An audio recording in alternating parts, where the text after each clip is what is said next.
To see you all here this morning and to be together to worship and fellowship. And we're so very glad to have the visitors we have this morning. Thank you so much for being with us. We want you to know you're always welcome here, and we sure hope to see you many more times in the future. Children, I want to tell you that I need to show you this. I've got this for all the children, so I'm going to start doing something, and every now and then I'm going to do this. It might be a Sunday morning, it might be a Sunday night, but if after church, when I announce it, on those days, those times I announce it, if you can come up and tell me one thing you learned from the sermon, you will get a special treat. Sometimes it'll be a fruit snack, it might be some coffee, might be a sandwich, or a lollipop. There's no telling. But for now, I've got fruit snacks until I end up eating them all because they're in my office. I should keep them somewhere else. But after church, right after church, meet me up here and tell me one thing that you learned from the sermon. So listen carefully, and you'll have plenty of things to choose from. Psalm 127:3 says, "Behold, children are a heritage from the Lord, the fruit of the womb, a reward." I think that's an interesting passage, and we're going to look at that idea today, that children are our heritage from the Lord. And we'll look at the whole chapter there, just a few verses of Psalm 127. But we're going to talk about the blessing, the gift of children in our lives that God rewards us with, that He gives us. Comedian Brian Regan told a joke one time as he was opening up, saying that he and his wife had two wonderful children and another kid. And then he went on to say that if most of your kids are good, you're doing fine. Then he said, "I'm just kidding. We have two wonderful kids." He only has two, but he brought up something that it's hard raising kids sometimes. It's a challenge, isn't it? But children are a blessing from the Lord. Children are definitely rewards from God. They're our heritage. And we love our children, don't we? Whether they're just doing great right now or not, no matter what, we love our children. So Psalm 127, let me give you a little bit of context about this chapter. This is one of the songs of ascent. These were songs that the people of Israel sang as they traveled up to the city of Jerusalem 3 times a year for worship. The city of Jerusalem sat higher up. It had a higher elevation. So from everyone that lived outside of the city, when they traveled to Jerusalem, they were going up. And so Psalm 127 through 134, those 15 psalms were songs that they sung as they traveled. Maybe you've sung songs with your kids as you've gone on a trip or on the way to school or something, or maybe on the way to Bible class. You sing Bible class songs. It's that idea. These were songs of worship that helped them remind them of things, to strengthen them, to strengthen their resolve. They were like us singing church songs. They were singing these songs of worship and remembrance and faithfulness and praise to God as they traveled to Jerusalem. Now, they really helped them focus on not so much being at the temple where God's presence was at that time, but the idea of being in the presence of God. Do you see the difference? So it wasn't about as much we're going to a place where God is reminding us that we are in God's presence and God is with us. That's the kind of songs that they were. And so each one of these songs of ascent have a theme to them. And the theme of Psalm 127 is that God's blessing is on man's effort. God's blessing on man's effort. That's what the theme is. And so when you read the passages, you realize that God is saying something about his blessing on our efforts. Okay? Now, Solomon wrote 2 psalms, and this is one of the psalms that Solomon wrote. So look with me at the first 2 verses, verses 1 and 2 of Psalm 127. And he wrote, "Unless the Lord builds the house, those who build it labor in vain. Unless the Lord watches over the city, the watchman stays awake in vain. It is in vain that you rise up early and go late to rest, eating the bread of anxious toil," he says to the farmer, "for he gives to his beloved sleep." And really, verse 1 sums up everything in this way. Unless God remains at the center of all of your efforts, of all of the things that you do, your labor is in vain. It's meaningless. It doesn't have the meaning and purpose that it does when God is at the center of all that you do. You can achieve great success in the workplace and in life. You can climb the ladder of success. You can get those promotions. You can get those raises. You can have the status. You can have the importance. You can have the degrees, and you can have the influence and the power and all of that. But if God is not at the center of your life, Solomon is saying it's meaningless. You can have enough money to do all the things you want to do, to go all the places you want to go, to have all the things you want to have. But Solomon is saying, unless the Lord is at the absolute center of your life, it's meaningless. Unless the Lord builds the house, unless the Lord watches over the city. See, even the farmer needs to understand that it's God who blesses his toil. That God has to be at the center of all that we do, you see. And so he sets it up in that way, and then he gets to verses 3 through 5, where he moves on, not talking about the building of homes or the building of cities or the building of your crop, but the building of a family. You see, God created family. Go all the way back to Genesis, where God blessed Adam with Eve, male and female. And he said to them, "Be fruitful and multiply." He blessed them. God created, designed, invented, gave us the family. And then he gives us his word to know how this family ought to function and how we should guide ourselves and what we should believe and do. What is this supposed to be about? What is important in the family?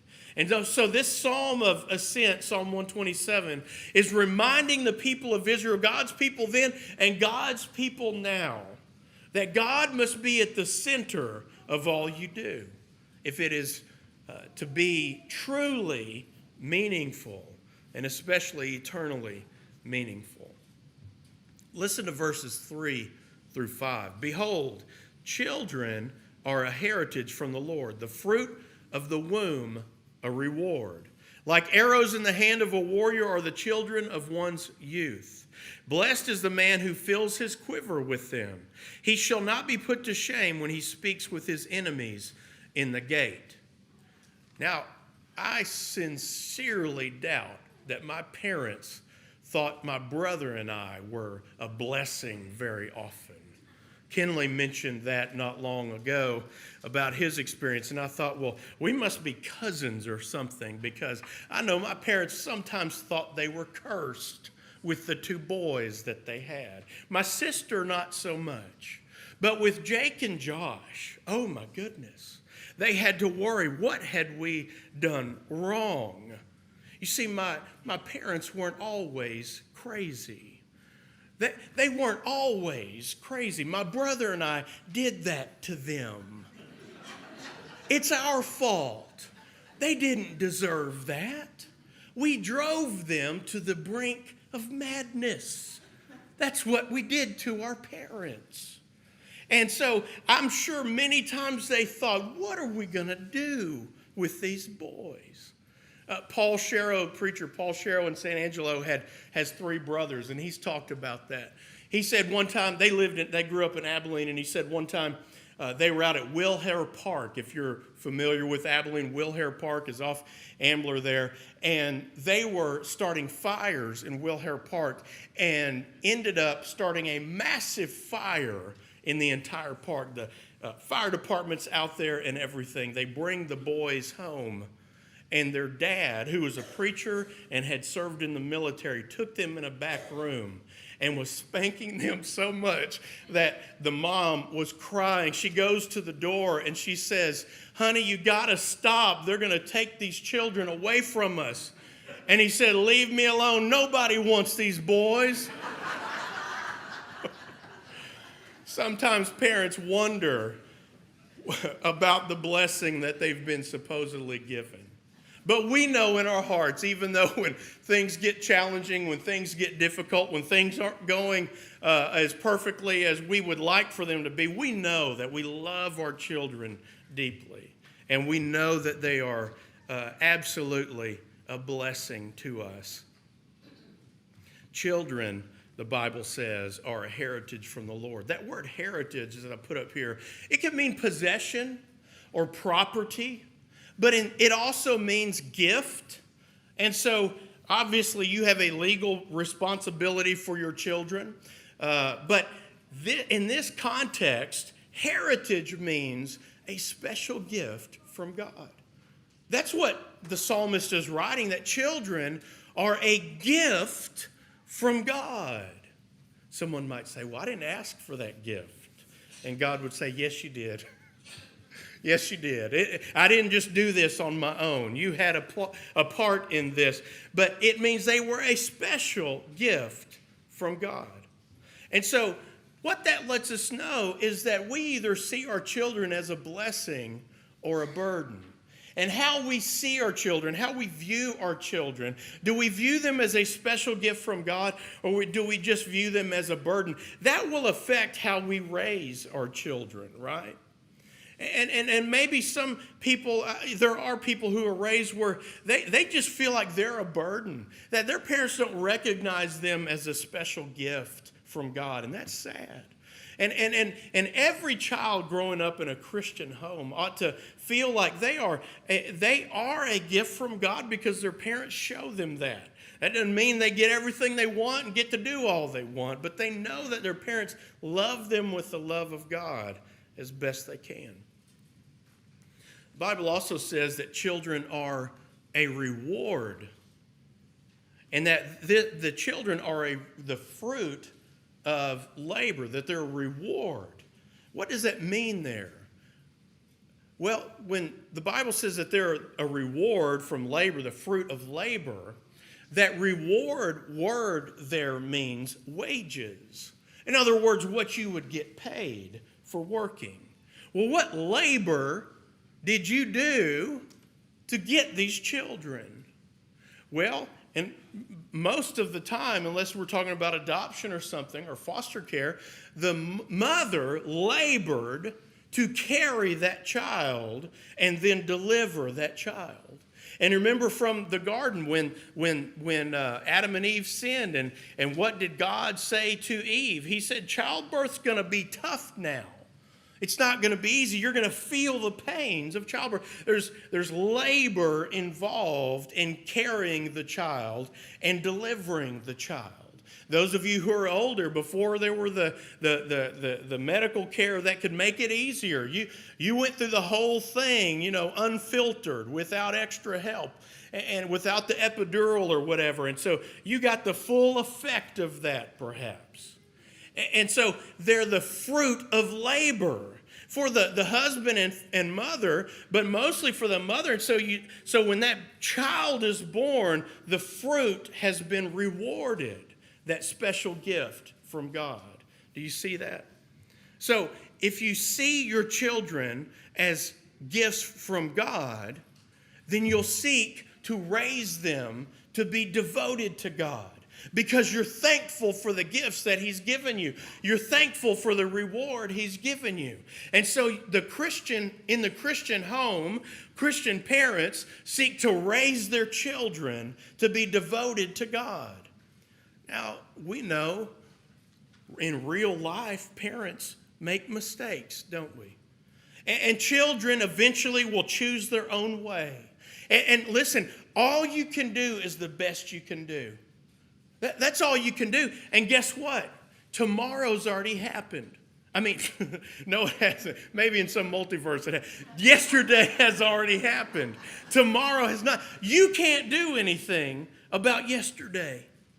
You can't rewind the clock and go back and change that and do anything about that. All you have is today and tomorrow to do something, maybe to do something differently, maybe to do something, change the way you do a thing, to help raise your children to be devoted to God. Maybe they're still young in the home, maybe they're out of the home, maybe there's grandchildren, maybe there's great-grandchildren.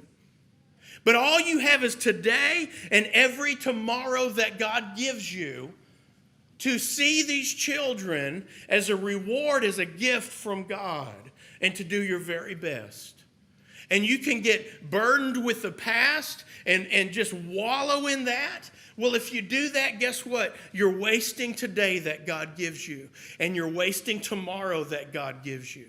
So make the best of every day, of the time that you have, and say, well, whatever happened in the past, I've got now. I'm going to work on now, and I'm going to work on tomorrow. Every time God gives me tomorrow, to help point my children towards God. That's the best we can do. We'll say more about that in a moment, but I want to encourage you, don't ever, ever give up as a parent. Verse 4 gives a different metaphor, and Solomon says that children are like warriors' arrows. What does that mean? Well, you see, arrows and archery units were critical to armies in those times. They used archery on foot, on horseback, and even in chariots. They were a critical weapon in armies of that time. They were essential to be successful in battle. The psalmist's choice of arrows as a metaphor for children is important to us today in how we view children. Children are like arrows. And what do you do with arrows? You shoot them. No. Some of you are thinking, oh boy, I can start over. No, that's not what I mean. You're going in a different direction. I don't mean you can take your kids out and shoot them. That's not what we're saying. Shame on you for thinking that. That's what some of you were thinking. But you shoot arrows. And what the psalmist is saying is that you pull back and propel your children forward into the future, so to speak, ahead of you, because they're going to go into life ahead of you. You see, they're going into the next generation, beyond your generation.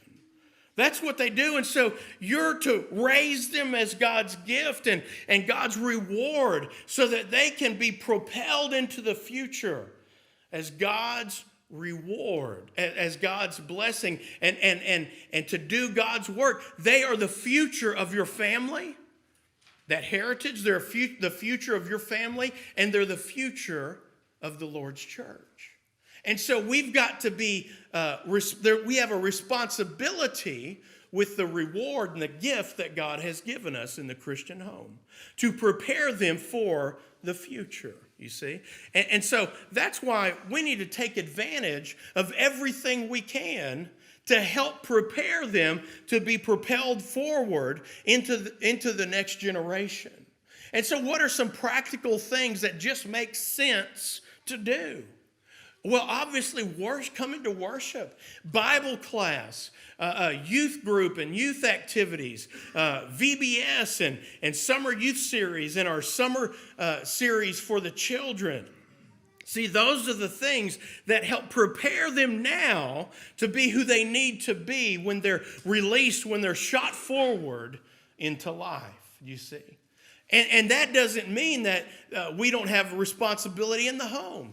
That's just in addition to what we do in the home to prepare our children. We want our children to be more faithful than us after us in their life, to pass on the faith. They can't pass on a faith they don't have. We've got to raise our children to put God first, to be devoted to God, and pass on the faith to their children. Arrows fly ahead of you. They're vital to our future. Your children will fly forward and still be out there even after your generation is gone.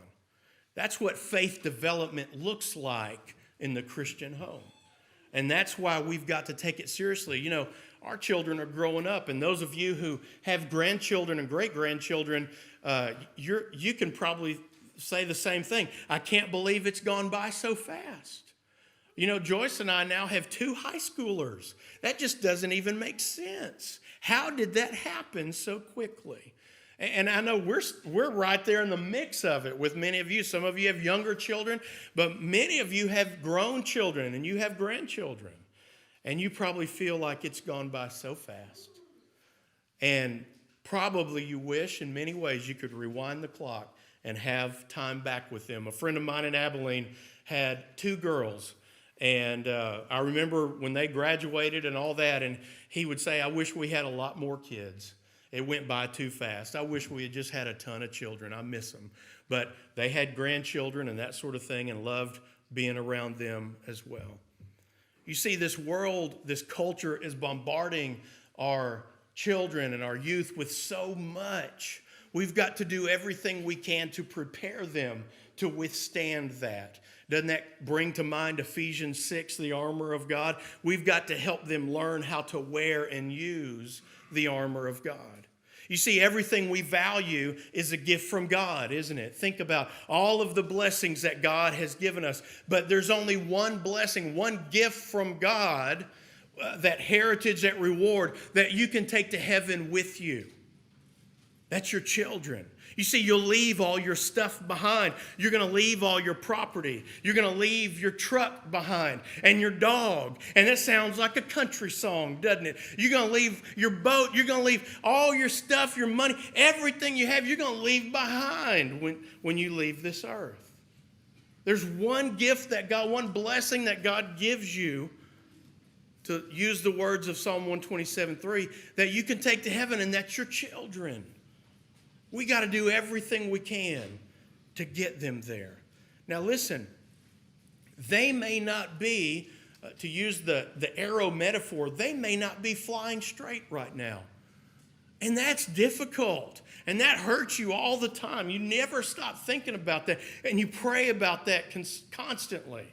They may not be flying straight right now. But guess what?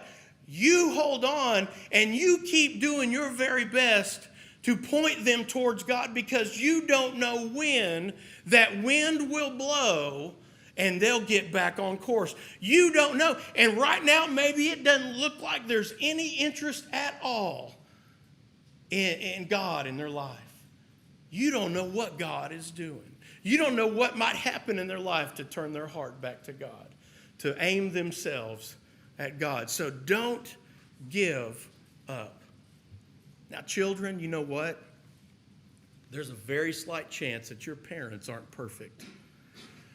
In fact, if you've lived with them any length of time at all, you've already figured out that they're not perfect. But that doesn't mean that God is not real. And because your parents mess up doesn't mean that you cannot trust God and that you should not put your faith in God. Your parents love you, and all they want for you is to live for God and get to heaven.